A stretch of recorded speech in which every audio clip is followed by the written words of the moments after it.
그러니까 안녕하십니까. 예, 저 새해 복 많이 받으셨죠? 새해 복 많이 받으세요. 예, 받으셨죠? 받으셨죠? 예, 앞으로도 많이 받으시기 바랍니다. 예, 오늘은 제가 베르크루트라고 하는 것을 제가 오늘 말씀드리겠는데요. 베르크루트 원작은 이렇게 생겼습니다. 독수리가 그려졌네. 예, 이게 원래 그 늑대 잡는 독수리라고 그래서 이게 이 러시아산입니다. 검웅 독수리라고 그래가지고 여기 이따 뒤에 설명을 제가 해드리겠는데 이게 이제 그 소련의 특수부대입니다. 예, 그래서 일단 베르크루트 이 책입니다. 예, 그래서 뭐 보시다시피 페이지가 이렇게 엄청납니다.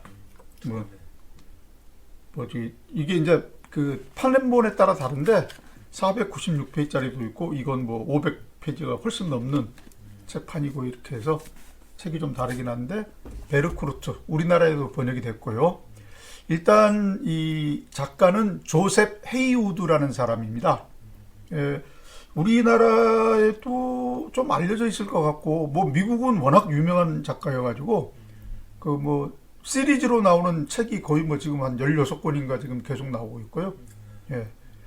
1943년 미시간주에서 출생했고요. 미시간 주립대학교에 진학해서 저널리즘 공부했고 1965년에 졸업해서 70년까지 공군 장교로 근무하고 베트남에 복무했답니다.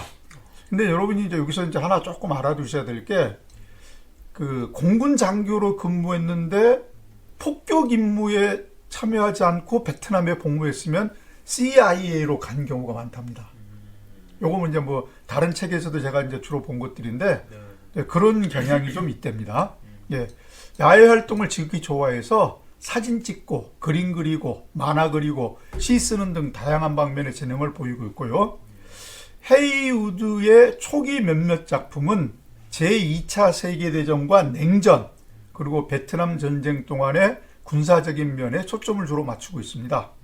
그리고 이런 책들이 베트남 전쟁 참전 용사들로부터 높은 평가를 받고 있고 자신들이 있었던 곳이다.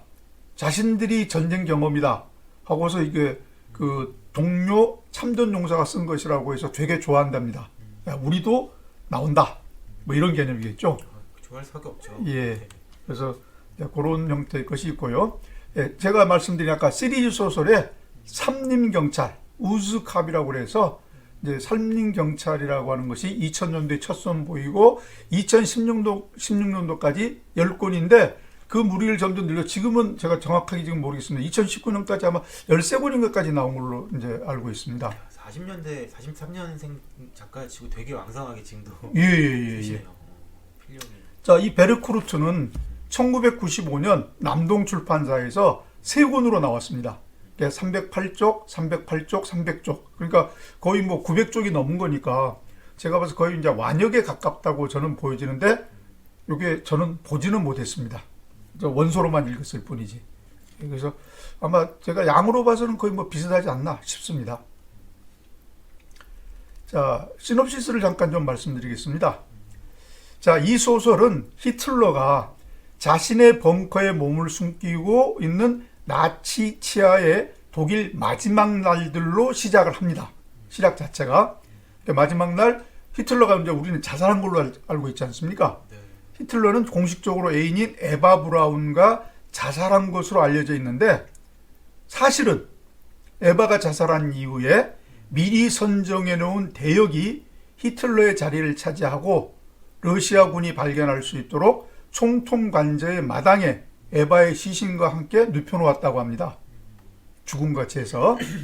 자, 실제의 히틀러는 독일 특공부대 장교 귄터 브룸 대령이 지휘하는 오합지졸 부대와 함께 벙커를 탈출해서 베를린을 벗어난 상태였답니다.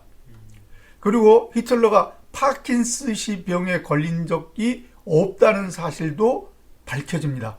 파킨슨 병이 걸리면 일단 손 같은 게 이게 떨리고 발을 약간 뭐 절게 되고 그리고 이제 기억력도 좀씩 안 좋아지고 뭐 이런 약간 몸에 신체적인 문제가 주로 생긴다고 하는데 그 배우 마이클 제이 폭스가 예. 파킨슨 병에 걸렸죠. 아, 그렇습니까? 예. 저는 또 그것도 몰랐네요. 그래서 영화 활동 거의 안 하잖아요. 오.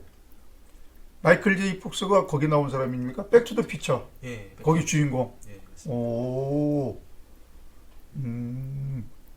그래서 손이 떨리게 하는 물질을 스스로 주사해서 다른 사람들 눈에 병자처럼 보이게 했을 뿐이라는 이야기입니다.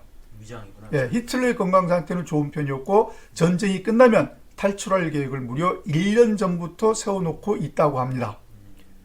자, 그리고 여러분 저 히틀러식 경례 이거 아시지 않습니까? 이게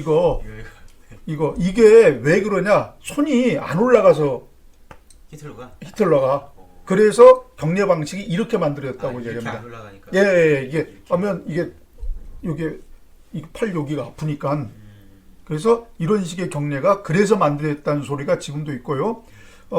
바로 며칠 전 이야기입니다. 그 미국의 주립교도소 그 교도관 훈련소에서 나치 경례하는 사진이 발각이 돼가지고 전부 해고됐습니다. 난 미국 애들 이상한 게 지네랑 전쟁 치르는 일본하고 가까운 것도 난 우습고 원자폭탄까지 떨어뜨리지 않습니까? 네. 그것도 우습고 미국은 솔직히 말해서 독일하고 직접 접한 경우가 참전하는 애들 아니면 참전한 사람들 아니면 모르지 않습니까? 그렇죠. 그런데 신나치라고 해서 이러고 지랄하고 다니는 거 보면 정말 웃겨 죽겠어요 저것들은. 하여간 애들이 지적 수준이 낮은 게 분명한 것 같습니다. 제정신이 아니죠. 예. 근데 이게 딴 얘기인데 갑자기 질문 예, 예. 갑자기 떠올랐는데 예.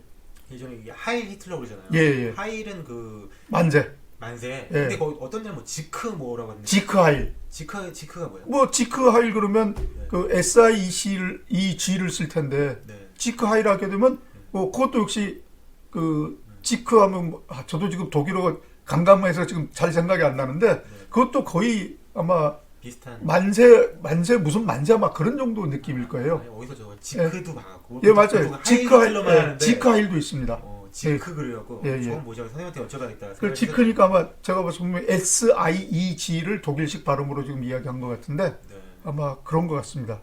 그거 뭐 갑자기 물어보니까 죄송합니다. 아니, 아실 줄 알았어요. 아니 그러니까 저도 그 분명히 뭐 보고 아는 이야기니까. 네. 예. 한편 독일의 스탈린은 소련. 죄송합니다. 소련의 스탈린은 히틀러의 정신 상태로 봐서 절대로 자살할 사람이 아니라는 걸로 직감적으로 알고 있었습니다. 네. 따라서 20세기 최고의 전쟁 범죄자인 헤르 볼프, 헤르는 영어의 미스터입니다. 볼프는 울프입니다. 늑대씨입니다. 예, 추적 생포하여 사적인 복수를 하기 위해서. 왜 그러냐면 이 사적인 복수가 왜 이야기되냐면 2차 세계대전 중에서 가장 많은 군인과 민간인이 희생 많이 된 나라가 소련입니다. 얼마냐? 2천만이랍니다. 우리나라 뭐 인구 한 반이 죽었어요. 예. 네. 그러니 복수할 만하지 않습니까? 그래서 늑대를 사냥하도록 훈련된 러시아의 검등 독수리가 더 베르쿠트랍니다. 늑대 사냥입니다. 그래서 그로 바실리 페트로프를 임명하고 4명의 부하를 대의원으로 거느리게 해서 무제한의 권력을 보유하고 행동하도록 해서 히틀러를 추격하라고 합니다.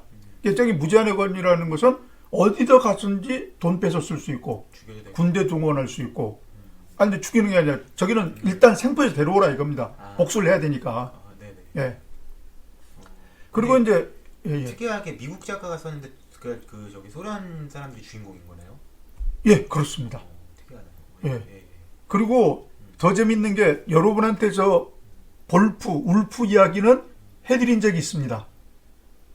제가 맨 처음에 했던 더 윈드차임 레거시 풍경의 유산이라고 그래가지고 제가 할 때 여러분에게 뭐 있냐면 울프 일지라고 하는 것을 제가 말씀드린 적이 있습니다. 맞아. 예. 다시 합니다. 히틀러의 별명이 헤르볼프입니다. 늑대입니다. 미스터 울프. 예. 그래서 다 이게 지금 연결이 돼서 다 나오는 이야기고 어딘가를 뭔가를 하나 알고 있으면 다른 것이 혹시 그게 아닐까라고 연결할 수 있는 그런 요소들이 되게 많습니다. 예, 어쨌든 울프를 추적하기 위해서 검둥 독수리인 더 베르쿠트를 출발시키는 겁니다. 그래서 더 베르쿠트입니다. 책 제목이. 이제 소설은 숨막히는 추격전과 쫓고 쫓는 무자비한 게임으로 치닫는데 히틀러와 그 경호원들은 히틀러가 꾸었던 영광의 꿈이 폐허와 제로 변에 널려있는 독일 땅을 가로질러서 하르츠 산맥에 위치한 은신처에서 얼마간 지낸 후에 피난처를 제공하겠다고 약속한 이탈리아로 출발할 예정이었지만 러시아 팀이 바로 뒷갈이 쫓아옵니다. 자, 더 중요한 것은 이때 약속은 했지만 무솔리니가 먼저 죽습니다. 그렇죠. 먼저 죽죠. 그것도 걔도 자기 애인과 마찬가지로 주민들한테 잡혀서 나뭇가지에 매달려서 맞아 죽습니다. 그렇죠. 예. 예. 어쨌든 그러니까 이제는 뭐 어디 오도갈 때 이제 없게 된 거죠. 그런데 결과적으로 소련 팀이 히틀러를 생포합니다. 소설의 배경이 45년 뭐 이때네요. 예, 맞습니다. 예. 45년 거의 저기 2월에서 거의 아마 6월 정도 이 사이 아마 때가 아닌가 싶습니다. 네. 소련 팀은 결국 히틀러를 생포해서 모스크바의 스탈린에게로 압송합니다. 히틀러는 크렘린의 지하 2층에 천장에 매달린 우리의 비밀리에 투옥됩니다. 바닥에 있지도 않고 천장에 매달려 놓습니다. 근데다가 크기가 너무 작습니다. 그래가지고 완전히 서거나 눕지도 못합니다. 높이도 낮고 옆에 폭도 좁고 기도도 작고 하니까 이거 하게 되면 기대한 게 할 수밖에 없겠죠. 히틀러는 우리의 철망 사이로 주어지는 음식 찌꺼기를 먹고 살았답니다. 용병기는 아예 제공도 안 됐습니다. 먹고 싸든 알아서 하라 이거죠. 뭐 공중에 매달려 그러니까 아래로 떨어지긴 하겠지만요. 용병기가 어떻게 제공됐어요? 예. 세월이 흐르자 히틀러는 추악하게 늙은 짐승이 되고 썩어서 오른발은 무릎 위에서 왼발은 발목 위에서 잘린 병신이 됩니다. 자, 마지막으로 히틀러는 1953년 우리 이제 6.25 전쟁 끝날 때죠. 스탈린이 임종하면서 지시한 대로 페트로프의 손에 목숨을 잃습니다. 그때 한 8년을 더 살았네요. 예. 그리고 히틀러가 감금되어 있던 지하 2층 방은 벽이 세워져 영원히 존재 자체가 비밀에 파묻힌다고 합니다. 이제 이게 미국 사람이 그거 같은 거 어떻게 알아서 했어? 전쟁 후 여러 가지 이제 자료들 이런 걸 하고서 자기 아이디어를 보태가지고 히틀러가 워낙 죽지 않고 탈출했다는 이야기가 워낙 많으니까 거기에 이제 상상을 덧붙여서 그 뒤에 소식이 안 들려나는 것은 결과적으로 뭔가에 문제가 있었을 거고 그 중에 가장 대표적인 용의자가 스탈린이 아니었겠냐 이런 것으로 해서 글을 쓴 모양입니다. 아, 진짜 숨막히는 추격전은 진짜 볼만합니다. 자, 그리고 이제 뒤에 알고알고 이제 한두 가지만 하겠습니다. 히틀러의 대역이라고 하는 거, 소위 말하는 각국 순회의 대역설은 워낙 많습니다. 모택동도 대역이 있었다고 하고, 여러분 리비아의 독재자 있지 않습니까? 카다피 대통령, 대령이죠. 거기는 자기가 대령 시절에 쿠데타를 일으켜가지고 결국에 대통령이 됐기 때문에 군대에서는 대령 이상이 없습니다. 대령이 제일 높습니다. 예. 당나라 군대도 특이하네. 예. 그래서 그것도 있고, 영화에서도 여러분 최근에 보셨을 겁니다. G.I. 조의 2에서 자탄이라는 놈이 마이크로 뭐라고 그러죠? 벌레 그걸 뭐라고 얘기합니까? 벌레요? 마이크로한 벌레 그걸 여기 얼굴에 주사 맞고 대통령 대역을 하죠. 이런 것들 이야기가 대통령 그와 같은 이야기로서 많이 나옵니다. 자, 그 다음에 히틀러의 복제라든지 이런 것의 문제와 관련해서 이야기되는 재밌는 것들에 여러분 소설 중에 하나 고랄 게 알란 폴섬이라고 하는 사람이 쓴 모래라고 하는 소설이 있습니다. The Day After Tomorrow, 영화 모래하고 다릅니다. 예, 모래라고 하는 것이 있는데 여기서는 대표적으로 이야기가 뭐냐면 유럽에서 사람들의 목이 잘린 시체가 발견이 됩니다.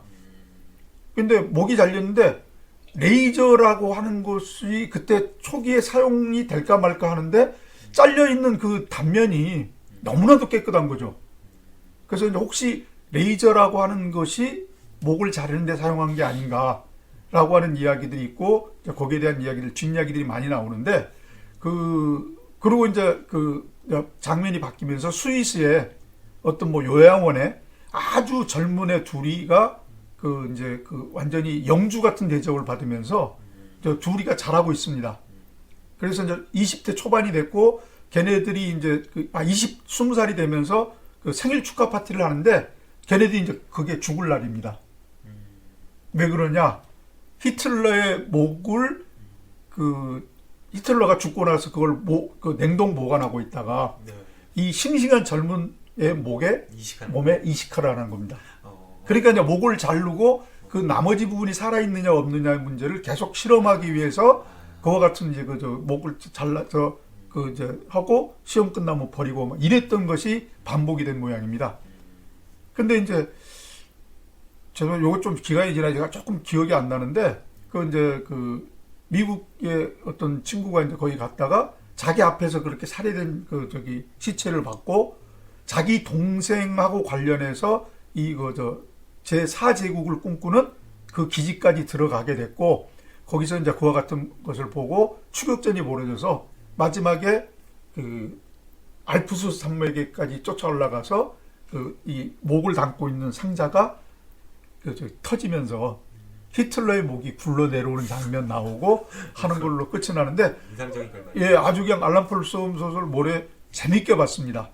근데 이제 이게 처음 출간이 될 때는 이제 권한이 없이 그때는 이제 저작권이라는 게 없는 80년대 중반인가 아마 이게 나왔기 때문에 결과적으로 막 이게 이제 발간이 됐다가 정식에서 다시 발간했는데 그만큼 재미는 못 본 것 같습니다. 그렇긴 하지만 아주 인상 깊은 책이기 때문에 요것은 소설은 제가 한번 따로 소개를 하는 입장에서 설명을 다시 한번 드릴 예정입니다. 자, 두 번째는 그 영화인데요. 프랭크 제이 샤프너 감독의 브라질에서 온 소년이라는 게 있습니다. 원작도 소설이에요. 예. 78년도 소설인데 영화인데 예, 여기는 이제 여러분 이제 혹시 이제 요와 관련해서 알고 계실지 모르겠지만 독일의 강제 수용소에서 아주 악마같이 여러 가지 실험을 했던 의사가 있습니다. 유명하신 예, 분이죠. 맹겔레죠. 네. 맹겔레죠. 닥터 데스. 예, 그래서 그 양반 별명이 뭐 백색의 천사. 예, 그래서 뭐 요거 영화 지금 요거 브라질에 온 소년만 이야기했지만 맹겔레에 대한 이야기는 또 이제 거기 나오는 게 마라톤맨이라고. 아 맞아. 예, 그 키 조그만 짱만 누구죠? 더스틴 호프만. 더스틴 호프만이 자기 형이 이제 그 일을 하다가 죽고 자기가 이제 원래 조깅하면서 계속 뛰던 친구인데 자기한테 와서 그것이 어딨냐 계속 묻고 있는데 결과적으로 이제 다이아몬드를 이제 숨겨놓고 이제 그걸 빼내가려는데 이제 맹겔레라는 친구가 나오죠. 그렇죠. 여기에서 이제 나오는 가장 악독한 악명 높은 고문 방법 하나가 딱 의자에 눕혀놓고 조금 아프긴 할까요? 그래가면서 윙 해가지고 이빨 갉아내는 거죠. 생각만 해도 지옥 같은 진짜. 근데 그건 이제 맹겔레에 관한 이야기고 브라질에서 온 소녀는 뭐냐면 히틀러의 DNA를 맹겔레가 벌써 40년대 중반인데 벌써 DNA 개념을 맹겔레는 알고 있었고 그것에 따라서 히틀러의 그 DNA를 받아가지고 이제 그걸 배합시켜가지고 애들을 만드는 겁니다. 결과적으로 찾아갔는데 저기에서 본 애와 다른 나라에서 본 애가 얼굴이 똑같은 겁니다. 한 사람에게서 나온 거예요. 예. 그런데 이제 애가 아주 착한 애인데 나중에 자기에게 불리한 일이 생기니까 결과적으로 걔들한테 맹겔레 물어 죽이라고 씩 웃으면서 시키죠. 그러니까 악독한 성질은 그대로 받고 나온 거죠. 예. 그래서 이제 그런 형태의 것의 복제 이야기가 있습니다. 이게 재밌어요. 예. 그래서 요 영화도 이제 크게 극적인 면은 없는데 아주 이게 추리 삼아서 쭉 보시면은 아주 그럴듯하게 보이는 아주 대표적인 영화고 아까 마라톤맨도 보시면은 그건 좀 많이 재밌습니다. 그래서 영화를 우리가 이제 굿무비 진짜 자막을 했다면 열심히 이제 소개를 해드릴 영화 중에 하나였는데 그렇게 안 돼서 일단 뭐 그렇게 하고 있고요. 그 다음에 이제 히틀러의 탈출에 관한 이야기는 워낙 많습니다. 베르쿠트네요. 히틀러의 탈출에 관한 이야기는 소설 영화 할 것 없이 잠수함을 타고 브라질로 도망을 갔다부터 시작해가지고 워낙 많습니다. 그래서 진짜 히틀러가 죽었느냐 이렇게 어떤 유명인 내지는 대통령 또는 아주 가장 높았던 지도자 이런 사람이 죽었는 것에 대해서 살아있다, 죽었다 하는 이야기는 뭐 워낙 많죠. 뭐 저 객관적으로 우리 팝의 가장 대표적인 사람 마이클 잭슨이? 아니요. 엘비스. 엘비스 프레슬리는 지금도 어디에서 봤다라고 하는 얘기가 지금도 소문에 나돌 정도고, 예, 그 다음에 여러분 잘 아시는 존 F 케네디 암살당하지 않았습니까? 예, 그 사람의 시신은 냉동 보존돼서 뭐 거의 다 된 것 같은데요. 2025년인가 아마 꺼내서 혹시 뇌에 총을 맞아서 죽었어도 살릴 수 있는 방법이 있나 다시 확인한다고 하는 이야기까지 저는 책으로 본 적이 있으니까, 뭐 히틀러도 당연히 뭐 탈출해서 어디에서 뭔가로 살았다 하는 이야기들에 관한 책을 저는 지금 제목은 기억이 안 나는데 제가 가지고 있는 책도 한 서너 권쯤 되는 것 같습니다. 여기서 궁금한 거 하나. 예. 그게 이제 히틀러가 탈출하거나 아니면 뭐 이제 나치 잔당들이 보통 이제 다뤄지는 그런 어떤 뭐 영화나 소설이나 보면 대부분 다 브라질이에요. 왜 브라질이에요? 아, 왜? 이제 그게 예. 그 우리가 참 모르고 있는데 로마 교황청이 가장 기본적으로 독일의 그 잔당, 나치 잔당을 도망치는데 무지무지하게 역할을 많이 했습니다. 박해받아서는 안 된다는 이상한 논리를 대가지고 그 바티칸도 하나의 나라지 않습니까? 네. 그러다 보니까 바티칸도 하나의 나라다 보니까 결과적으로 자기네들이 비자를 발급해 주는 거예요. 비자를. 그런데 왜 브라질이나 아르헨티나가 많으냐 그러면 네. 일단 특히 아르헨티나가 더 많다고 하는 사람도 있습니다. 아르헨티나는 백인 국가입니다. 브라질은 약간 흑백이 섞여 있지만 네. 아르헨티나는 백인이 80% 이상이랍니다. 그러다 보니까 거기 가 있으면 자기네들의 어떤 정체가 밝혀질 가능성이 훨씬 작다는 이야기죠. 네. 그리고 땅덩어리가 넓습니다. 네. 그렇죠. 그리고 자기네들이 어떤 하나의 우리나라의 도만한 크기의 땅을 사가지고 자기네끼리는 모여 살 수 있습니다. 그리고 거기는 이 브라질이나 아르헨티나는 민주주의나 뭐 이런 개념보다는 그 대지주, 농장 갖고 있는 대지주 이런 사람들이 권력을 잡고 있었기 때문에 크게 미국이라서 특별히 좋아하고 그다음에 독일이라서 특별히 싫어하고 이런 게 없었나 봅니다. 그래서 그 바티칸에서 아르헨티나나 브라질로 가는 비자를 엄청 많이 발급해 줬대요. 우리가 독일 유태인 들고 도와주는 사람 신들러 리스트에서 막 쫓아다니면서 막 비자 발급해주고 뭐 이거 막 해주고 하는 것들 있지 않습니까? 네. 아주 그냥 그와 거꾸로 독일 그 나치들도 일방적으로 그렇게 박해받아서 안 된다고 해서 바티칸 물론 많은 걸 받았답니다. 유태인들에게 뺏었던 많은 것들을 받아서 했다고 하는 또 뒷이야기가 있습니다. 그래서 그 가장 백인이 많이 살고 땅덩어리 넓고 자기네들이 따로 하나의 큰 지역을 마련해서 살 수 있는, 그리고 주축국, 그때는 주축국하고 연합군가 싸우지 않았습니까? 주축국이냐 연합국이냐 따로 따지지도 않고, 예. 그래서 가장 대표적으로 브라질과 아르헨티나에 가장 많이 갔다고 그럽니다. 근데 이제 남미로 갔구나. 예. 그리고 이제 제가 이 풍경의 유산 맨 처음에 얘기할 때도 얘기했지만 5군데 있었지 않습니까? 예. 5군데 있는 것 중에 하나도 남미, 그다음에 이제 브라질, 아르헨티나 여기도 하나 있고 2개, 그다음에 스페인도 있었고 미국도 있었고 등등 이제 5군데가 있었는데 미국만 살아남고 다른 건 다 죽었다. 뭐 이렇게 이야기 나올 정도로 그만큼 가능성 있는 제4제국이 일어날 가능성 있는 땅으로 브라질과 아르헨티나를 봤던 이런 바탕도 있었던 것 같습니다. 네. 그리고 이제 여러분 그 나치들 도망가고 이런 것은 또 이제 제가 영화가 아니라 또 소설로도 이야기 드리겠지만, 예, 또 유명한 게 또 있죠.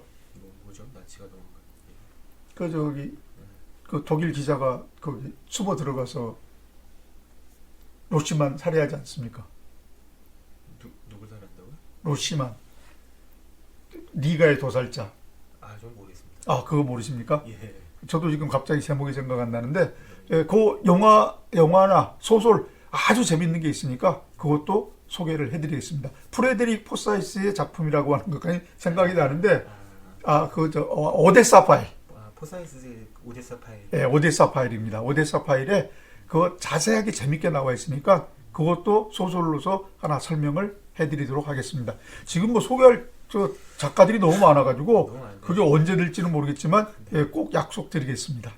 그래서 오늘은 여기까지 하고요. 한 가지만 공지사항 드리겠습니다. 여러분 제가 군 무비 진짜 자막이라고 하는 영상 올리는 것도 했었는데 지금 뭐 어쨌든 뭐 저작권 문제고 이런 것이 너무 문제가 많아가지고 기본적으로 5개만 올리고 지금 더 이상 안 올리고 제가 이제 이 소설로 왔거든요.